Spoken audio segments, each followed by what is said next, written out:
Hello बच्चों, उम्मीद करता हूं आप सब अच्छे होंगे। आज हम लोग जी मेंस 2025 का स्ट्रेट लाइंस का एक क्वेश्चन करेंगे। पहले क्वेश्चन पढ़ते हैं। क्या है question? Let the distance between two parallel lines with 5 units and A point P lie between the lines at a unit distance from one of them. An equilateral triangle PQR is formed such that Q lies on one of the parallel lines while R lies on the other line. Then QR square is equal to। सबसे पहले video pause करो और इस question को attempt करो। देखो, इस question में हमें क्या गिवन है कि हमारे पास दो पैरेलल लाइन है, उन दोनों के बीच का डिस्टेंस 5 यूनिट है। कहीं पर भी क्वेश्चन में इक्वेशन ऑफ पैरेलल लाइन या और जो कहीं पर भी किसी चीज का इक्वेशन नहीं गिवन, सिर्फ हमें ये गिवन है कि दो पैरेलल लाइन। ठीक, तो हम क्या करते हैं, हम दो पैरेलल लाइन को अज्यूम कर लेते हैं। ठीक, उनका इक्वेशन कुछ इस तरीके से मैं बोल रहा हूं कि ये हमारा कार्टेशियन प्लेन हो गया। ठीक, लेट अस से एक उन दोनों में से एक पैरेलल लाइन इसी इसी एक्स एक्सिस पर है। एक पैरेलल लाइन को हमने क्या अज्यूम कर लिया, इसी एक्स एक्सिस पे। अब दूसरा जो पैरेलल लाइन है उससे इससे 5 यूनिट की दूरी पर है, तो या तो इधर हो सकता है 5 यूनिट की दूरी पर या इधर हो सकता है। हमने ऊपर ले लिया दूसरा parallel line at a distance of 5 unit. ये दूसरा पैरेलल लाइन हो गया जो क्वेश्चन में गिवन है। ठीक, अब ऐसा इसलिए किए कि now we know the equation of these two parallel lines. ठीक, क्योंकि क्वेश्चन में तो बस इतना बोला ना कि इन दोनों पैरेलल लाइन के बीच का जो डिस्टेंस है वो 5 यूनिट है। तो हम पैरेलल लाइन को किसी भी तरीके से अज्यूम कर सकते हैं। तो मैंने क्या मान लिया, एक पैरेलल लाइन एक्स एक्सिस पर है और दूसरा पैरेलल लाइन इससे 5 यूनिट की दूरी पर यहां पर है। ठीक है, तो ये जो दोनों में से एक parallel line which is on the x axis, इस लाइन का इक्वेशन क्या हो जाएगा, y इज इक्वल टू 0। और ये 5 यूनिट दूसरा पैरेलल लाइन इससे 5 यूनिट ऊपर है, तो देखो ये 0 0 है। ठीक, तो इससे 5 यूनिट ऊपर जाएंगे तो इस पॉइंट का कोऑर्डिनेट हमें क्या मिला, 0,5। ठीक, तो इस दूसरे वाले पैरेलल लाइन का इक्वेशन क्या हो गया, y इज इक्वल टू 5।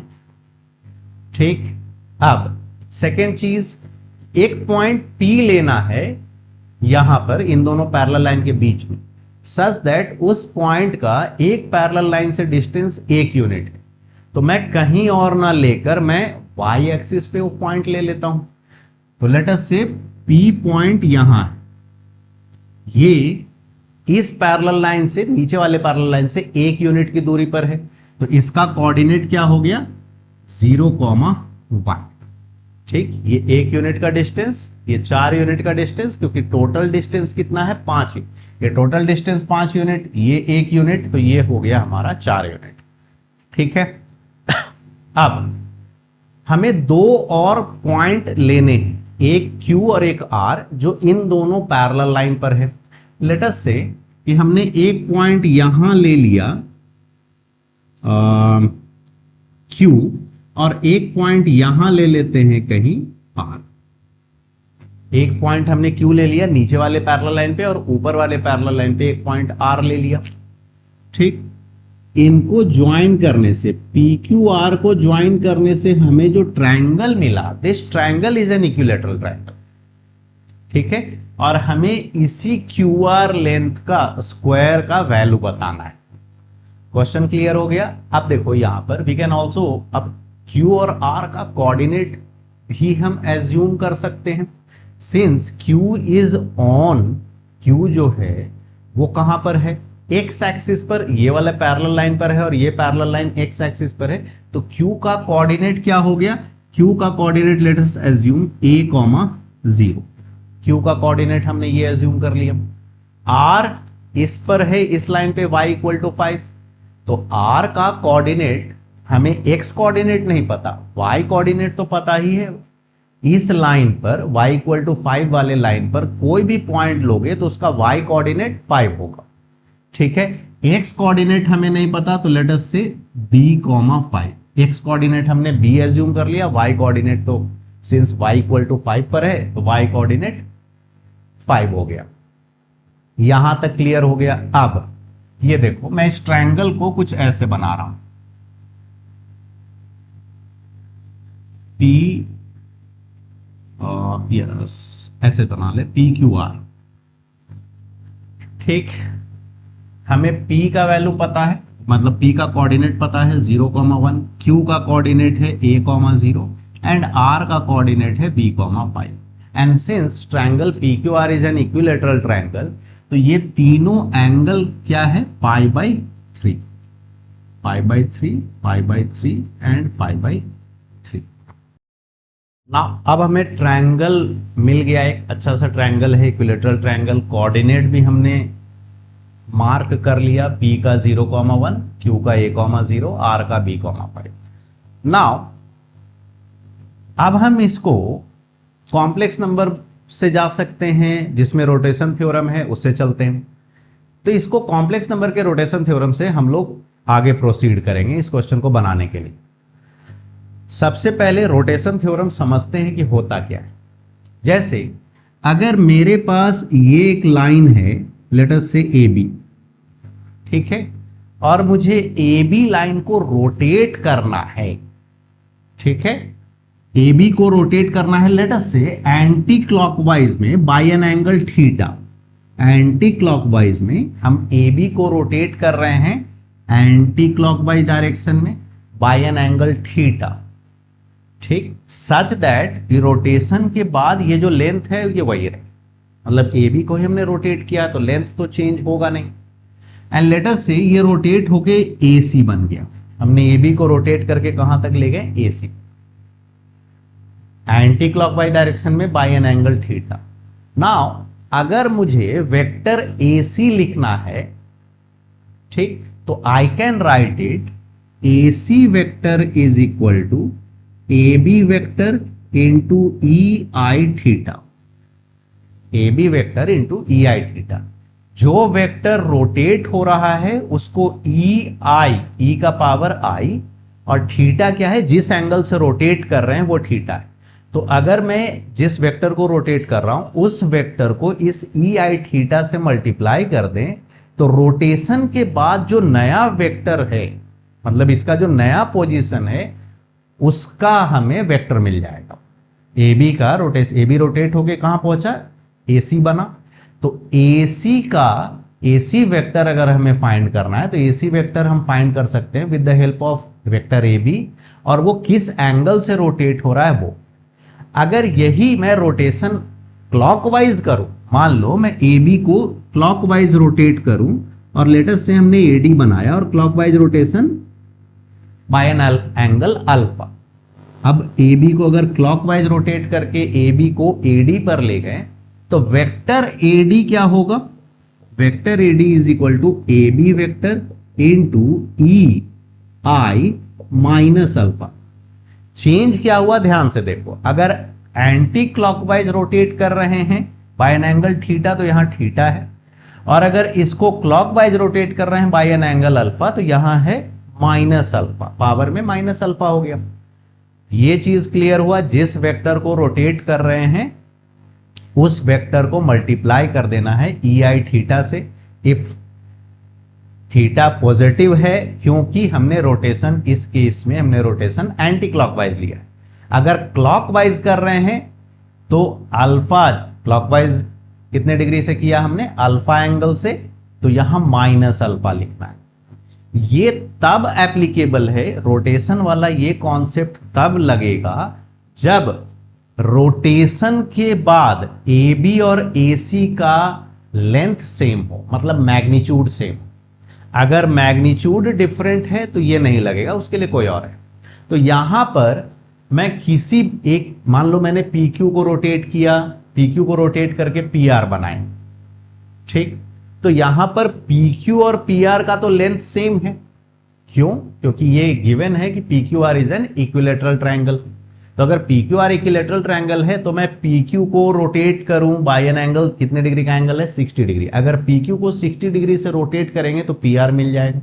या अगर मैं पी आर को भी 60 डिग्री से रोटेट करूंगा तो पी क्यू मिल जाएगा। डिफरेंस क्या है, अगर मैं पी क्यू को रोटेट कर रहा हूं 60 डिग्री से पी आर पर ले जाने के लिए, तो मुझे एंटी क्लॉकवाइज में पी क्यू को रोटेट करना है बाय एन एंगल 60 डिग्री।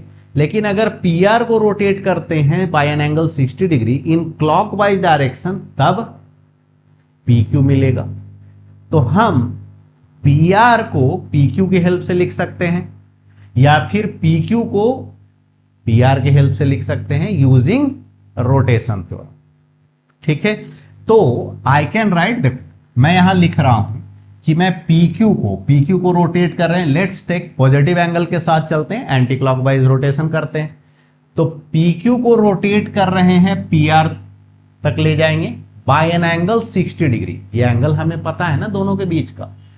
तो P R vector is, P Q vector को हमने रोटेट किया इसलिए पी क्यू वेक्टर इनटू, और चूंकि हम एंटी क्लॉकवाइज में है तो ऊपर वाला ई आई पाई बाई 3, थीटा का वैल्यू यहां क्या है पाई बाई 3। ठीक, अब पी आर वेक्टर और पी क्यू वेक्टर लिख लें। तो इन दोनों वेक्टर को लिखने के लिए हम कॉम्प्लेक्स नंबर का हेल्प ले लेते हैं।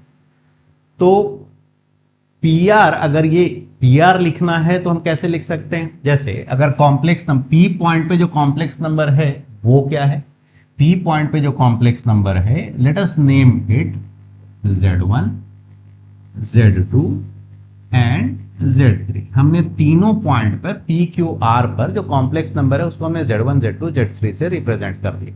कॉम्प्लेक्स नंबर क्या होता है, कॉम्प्लेक्स नंबर एक पॉइंट को रिप्रेजेंट करता है इन आर्गन प्लेन। हमने कार्टेशियन प्लेन से स्टार्ट किया, अब यहां के बाद हम इसको सॉल्व करेंगे रोटेशन थ्योरम से, तो अब आर्गन प्लेन का के कॉन्सेप्ट का यूज कर रहे हैं। ठीक, तो P पॉइंट Z1 वेक्टर को, Z1 कॉम्प्लेक्स नंबर को रिप्रेजेंट कर रहा है। कॉम्प्लेक्स नंबर Z1 क्या हो गया, रियल पार्ट है 0 और इमेजिनरी पार्ट है 1, तो I इंटू 1, मतलब सिंपल ये बोल दें आयोटा आ रहा है। सिमिलरली कॉम्प्लेक्स नंबर Z2 लिख लो, तो Z2 क्या हो जाएगा, रियल पार्ट है A और इमेजिनरी पार्ट है 0, तो I इंटू 0 0 हो गया। एंड कॉम्प्लेक्स नंबर Z3 हमारा क्या है, रियल पार्ट है B और इमेजिनरी पार्ट है 5, तो 5 आयोटा। तीनों कॉम्प्लेक्स नंबर हमें मिल गया, Z1, Z2, Z3। ठीक है, तो नाउ PQ क्या होगा, PQ is Q minus P। याद रखना PQ क्या है, बाद वाले पोजीशन वेक्टर कैसे लिखते हो, OP, सॉरी बाद वाला ना, PQ का अगर PQ वेक्टर लिखना है तो बाद वाले का position vector, that is Q का पोजीशन वेक्टर माइनस P का पोजीशन वेक्टर। ठीक है, OQ क्या है हमारा, OQ is Z2 minus OP is Z1। बस Z2 और Z1 का तो वैल्यू हमें पता ही है, Z2 इज A और Z1 इज I, तो ये क्या मिला A माइनस I। ठीक, नाउ पी आर वेक्टर हमें चाहिए, पी आर वेक्टर इज बाद वाले का position vector, that is O R vector minus पहले वाले का पोजीशन वेक्टर। ओ आर क्या है हमारा, ओ आर इज Z3, तो Z3 is B plus 5 iota, B plus 5 iota minus OP क्या है हमारा, OP is Z1 and Z1 is I, तो माइनस I, तो ये हमें मिला B प्लस 4 आयोटा। ठीक, और ई आई पाई बाई 3 ये क्या होता है, इसको भी निकाल लेते हैं। जब हमने पी क्यू वेक्टर निकाला, यहां पर पी आर वेक्टर निकाला, ये this is P R vector. ठीक, तो पी क्यू और पी आर निकल गया। अब इसका भी वैल्यू फाइंड ही कर लेते हैं, ई आई पाई बाई 3। इसको हटा दूं मैं, E I pi by 3 is cos pi by 3 plus I sine pi by 3। cos pi by 3 क्या होता है, half I into sine pi by 3 क्या होता है, √3/2, √3/2। इसका वैल्यू मिल गया। इसको फर्दर तो हम सिंप्लीफाई नहीं कर सकते हैं, चलो इसको ऐसे लिख लें, हाफ प्लस √3 आयोटा बाई ये चीज, ये हमारा ई आई पाई बाई 3 का वैल्यू है। तो ये तीन वैल्यू, ये और ये जो हमें मिला ई आई पाई बाई 3 का वैल्यू, इन तीनों को हम इस इक्वेशन में, लेट अस से दिस इज इक्वेशन 1, इक्वेशन 1 में पुट कर देते हैं। ठीक, तो P R vector B plus 4 iota,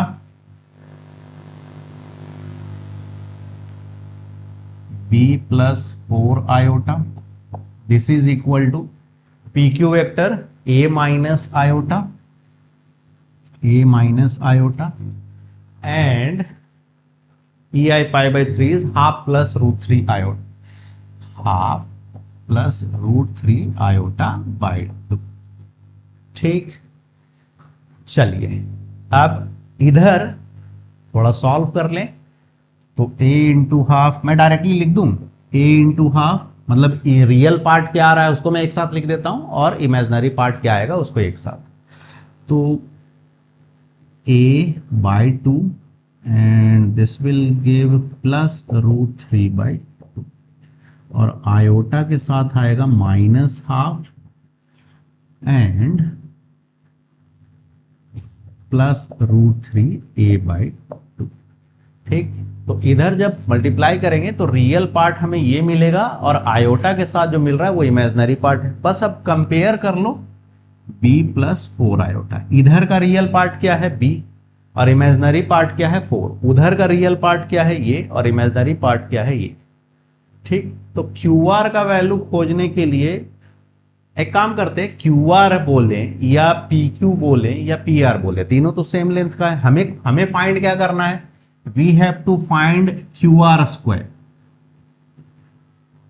तो हम PQ स्क्वायर भी फाइंड करेंगे तो यही वैल्यू देगा, क्यों? क्योंकि PQR is an equilateral triangle. तो PQ खोजना है तो सिर्फ हमें A का वैल्यू चाहिए। ठीक, तो A का वैल्यू खोजने के लिए हम दोनों के इमेजिनरी पार्ट को कंपेयर कर देते हैं। दैट इज यहां से यहां क्या है 4 आयोटा, और यहां क्या है आयोटा के साथ ये, तो 4 is equal to minus half plus root 3a by 2। तो वी विल गेट 2 से मल्टीप्लाई कर लें तो 8 और माइनस 1 यहां ले आए, दिस रूट 3a। तो a का वैल्यू हो गया 9 divided by root 3, 9 divided by root 3 is 3 root 3। a का वैल्यू हमें मिल गया। नाउ डिस्टेंस फॉर्मूला का यूज करके pq फाइंड कर लो। ठीक, इतना लिख लो पहले। नाउ देखो q का कोऑर्डिनेट हमें मिल गया। q का कोऑर्डिनेट क्या है, हमें इसी pq का लेंथ खोजना है ना, और इसका स्क्वायर कर देना है। qr और pq बराबर है तो मैं pq का स्क्वायर कर लेता हूं। तो q का कोऑर्डिनेट है a, 0 और a का वैल्यू हमें मिला है 3 रूट 3। तो this is 3 root 3, 0 and p है 0, 1। ठीक, तो PQ क्या हो जाएगा, या यूं बोले PQ स्क्वायर क्या हो जाएगा, डिफरेंस ऑफ x कोऑर्डिनेट का स्क्वायर 3 रूट 3 माइनस 0 का स्क्वायर विच इज 3 रूट 3 का square, plus difference of y coordinate का स्क्वायर 0 माइनस 1 का स्क्वायर, तो माइनस 1 का square. This is 27, this is 1, so we get 28। तो PQ स्क्वायर क्या आ गया 28। अगर PQ स्क्वायर 28 है तो QR स्क्वायर भी क्या आ गया 28, because PQR is an equilateral triangle, PQ और QR इक्वल है तो दोनों के स्क्वायर भी इक्वल होंगे। समझे? तो देखो इस क्वेश्चन में हमने पहला चीज हमें पैरेलल लाइंस के बीच का डिस्टेंस, इनके बीच में पॉइंट P दिया हुआ था जो कि एक पैरेलल लाइन से 1 यूनिट की दूरी पर है। इक्वेशन कहीं नहीं गिवन, तो हमने दोनों पैरेलल लाइन को इस तरीके से एज्यूम किया, ठीक, कि कोऑर्डिनेट्स PQR का कोऑर्डिनेट लेने में हमें कम से कम वेरिएबल का यूज करना पड़े। समझे? देखो अगर इस तरीके से नहीं सोचते तो P का कोऑर्डिनेट भी अगर एज्यूम करते तो वेरिएबल में एज्यूम करना पड़ता। Q का कोऑर्डिनेट एज्यूम करते तो यहां पर सिर्फ एक ही वेरिएबल है, वो है एब्सिसा में, x कोऑर्डिनेट में सिर्फ यहां पर a, और r का कोऑर्डिनेट एज्यूम करने के लिए हमें सिर्फ b यूज करना पड़ा, x कोऑर्डिनेट b। तो सिर्फ 2 ही वेरिएबल हमारे पास है। किसी और तरीके से अगर जाएं तो इस क्वेश्चन को बनाना थोड़ा टफ हो जाएगा, मतलब कैलकुलेशंस या यूं बोले लेंदी हो जाएगा। तो हमने पहले क्या किया, अच्छा सा 2 पैरेलल लाइन एज्यूम कर लिया, पी पॉइंट को भी हमने कहां ले लिया, वाई एक्सिस पे ले लिया। इससे हमारे लिए चीजें आसान हो गई। इतना करने के बाद हमें जो ट्रायंगल मिला, इसमें हमने कॉम्प्लेक्स नंबर में जो रोटेशन थ्योरम पढ़ा है उसका यूज कर लिया। ठीक है, ऐसा करने से क्या हुआ, हमें एक इक्वेशन मिल गया। हमें एक इक्वेशन, रोटेशन थ्योरम को यूज करने से हमें क्या मिला, यही ना है रोटेशन थ्योरम। इसी में पी आर, पी क्यू और ई आई पाई बाई 3 का वैल्यू हमने डाला, ये मिला। यहां से इसको सॉल्व करके हम दोनों तरफ के इमेजिनरी पार्ट को कंपेयर कर लिए तो ए का वैल्यू मिल गया। बी का वैल्यू से हमें कोई, अगर देखो बी का वैल्यू खोजते हैं तो रियल पार्ट को कंपेयर करते हैं, तो रियल पार्ट में बी है और यहां ए, तब भी हमें ए का वैल्यू तो फाइंड करना ही था। तो ए का वैल्यू मिल गया तो हम बी का वैल्यू नहीं खोज रहे हैं, हमें तो निकालना क्यू आर स्क्वायर है। यहां पे एक चीज और हो सकता है बच्चा, कोई भी लास्ट में क्यू आर है तो दिमाग में क्यू आर डिस्टेंस फॉर्मूला लगाने के लिए बी का वैल्यू भी उसके दिमाग में आएगा। ठीक, तो यहां पर हम एक और चीज जो क्वेश्चन में गिवन था उसका यूज कर लिया हमने कि P Q R is an equilateral triangle, तो instead of finding Q R square हम पी क्यू स्क्वायर फाइंड कर लेते हैं। और पी क्यू स्क्वायर फाइंड करने के लिए हमें सिर्फ ए का वैल्यू चाहिए। ए का वैल्यू हमने निकाला, देन डिस्टेंस फॉर्मूला से पी क्यू स्क्वायर फाइंड कर लिया हमने। ठीक है, तो इस क्वेश्चन का आंसर क्या हुआ, 28। क्वेश्चन को समझे तो देखो, इस तरह का क्वेश्चन जब भी तुम्हें कोऑर्डिनेट ज्योमेट्री या स्ट्रेट लाइन में कभी इस तरह का क्वेश्चन हो जिसमें इक्वेशंस नहीं गिवन हो, अगर लाइन है या कोई सर्कल है, कोई भी अगर इक्वेशंस नहीं गिवन है, वो सिर्फ डिस्टेंस पर क्वेश्चन फ्रेम किया हुआ है, तो तुम्हें अगर इक्वेशंस उसमें एज्यूम करना है तो तुम अच्छा इक्वेशन एज्यूम करो, ताकि तुम्हारा कम से कम वेरिएबल, क्वेश्चन बनाने के लिए जो वेरिएबल्स तुम्हें लाने पड़ेंगे, एज्यूम करना पड़ेगा, वो कम से कम। साथ ही साथ इस क्वेश्चन में हमने एक और चीज का यूज किया, ट्रायंगल बनने के बाद हमने कॉम्प्लेक्स नंबर के रोटेशन थ्योरम के कॉन्सेप्ट का यूज किया, तो क्वेश्चन आसानी से बन गया। ठीक, चलिए आज के लिए इतना ही। Thanks, bye and take care.